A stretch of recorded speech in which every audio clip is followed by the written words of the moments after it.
Announcing here today the two lawsuits that we're filing on both coasts to help protect Nebraska consumers, the Nebraska trucking companies, the U.S. constitutions, as well as consumers around the state or around the country. Let me tell you exactly what we're doing and sort of give you a little bit of context for what's going on today. Everyone in Nebraska, everyone around the country should understand how important trucking is to our economy. The trucking, well over 80% of goods across the United States are handled through trucking. Trucking impacts are the cost of, through our trucking transportation supply chains, we're able to move protein, we move produce, we move shipping goods, things like on Amazon, FedEx, everything is impacted in one form or another from our trucking industry. We also should know from the pandemic how critical that our trucking industry and our supply chain is to Nebraskans. Unfortunately, that is under threat, and let me tell you why. Almost every single truck in the United States, not all, but almost all, especially the heavy-duty ones, are run off fossil fuels. They're run off diesel engines. There's millions of those trucks, maybe well in excess of 16 million trucks around the country, all running on fossil fuels. Our entire infrastructure is set up for diesel, fossil fuel engine trucks around the country. There are very few, and hardly any in the large category, Class 8 category heavy-duty trucks, of electric vehicles for trucking. And there's almost no infrastructure for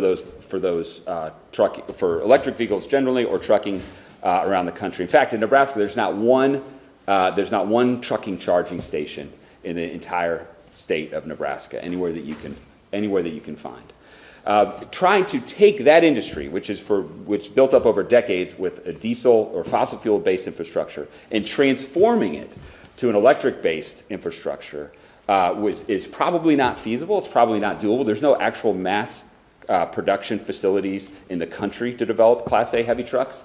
It's probably not doable from our electrical grid perspective. All around the country, we are at capacity or near capacity for most electrical grids. You're seeing brownouts in the state of California and other places around the country. We know as more electric vehicles come online, we know as AI comes online, that we are overstretched on capacity. We don't have the electrical capacity to be able to handle more electric vehicles at scale. Certainly our trucking industry. We're not sure we can mass produce the millions of electric vehicles trucks that it would require and the batteries that would be required to be able to power those trucks. We're not sure we have the minerals, the rare earth minerals like lithium or nickel or cobalt in order to create those batteries. There are lots of unknowns, but no rational Congress, and no Congress before us and no rational Congress today, in my opinion, would pass a nationwide electric vehicle mandate for trucking companies. And the good news is that hasn't happened, and we don't think that there's any rational world in which it would happen. Unfortunately, Nebraskans and frankly others around the country are under assault from both coasts. Both in California and in Washington, D.C., people who are unelected and unaccountable to Nebraskans are making decisions to drive us towards a national electric vehicle trucking mandate with extraordinarily disastrous consequences. Let me start with the West Coast. In California, there's a board called the California Air Resources Board, CARB. No one in Nebraska elected CARB. No, we don't vote for CARB. We don't have anything to do with CARB. But CARB wants to have something to do with us. And what CARB has said is you cannot operate in the state of California unless at a certain point in time you actually have an electric fleet. So you have trucking companies, one of the most important industries in the state of Nebraska. 1 out of 12 jobs in Nebraska are tied in some form or another to trucking.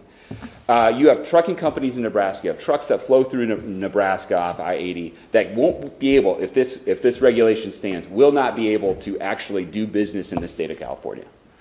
That is, in effect, a nationwide mandate. When you have 30% of our goods that come into this country come in through ports in California, they are saying you can't do business in California unless you agree to our very radical electric vehicle mandate for trucking companies.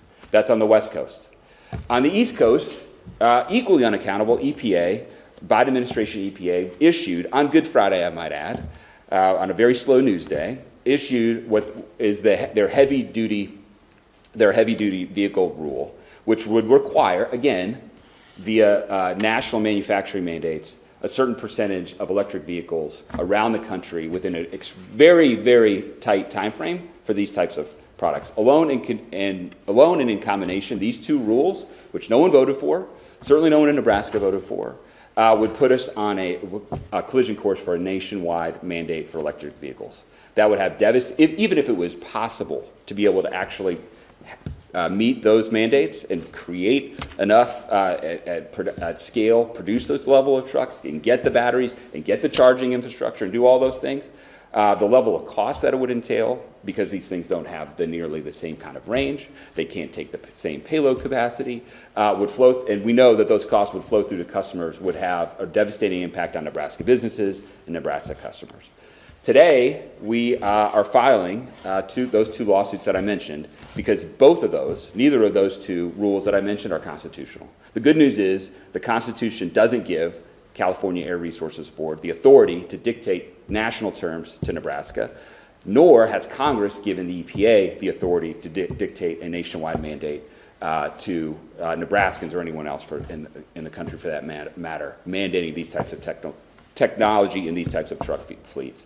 We filed a suit in California with 17 other states, along with the Nebraska Trucking Association. We're grateful for their leadership. We filed that in the Eastern District of California today, and we also filed in the DC Circuit Court of Appeals a challenge to the EPA's rulemaking authority. That also just was filed just a short time ago. We had 17 states, as I mentioned, in California, and in DC we had 24 states join us. Nebraska truckers were involved in the California lawsuits. So with that, I do want to say maybe a couple brief thank yous. I want to thank my team. We have incredible talent in our Solicitor General's office. They did a great work working on this particular complaint. It's very complicated, very complex, although very simple issues at the end of the day. These entities cannot mandate nationwide regulations for Nebraskans. I want to thank them. I want to thank all of our sister states, and I want to thank the governor and his team. They've been outstanding partners throughout this entire process. Everything that we've needed from them to be able to fight these suits against, whether it's California or the Biden administration, they've given us, and I'm very grateful for his leadership. And I also want to thank the Nebraska Trucking Association, because they know that this is an existential threat to them, and we are very grateful for the work that they've done helping us in this process.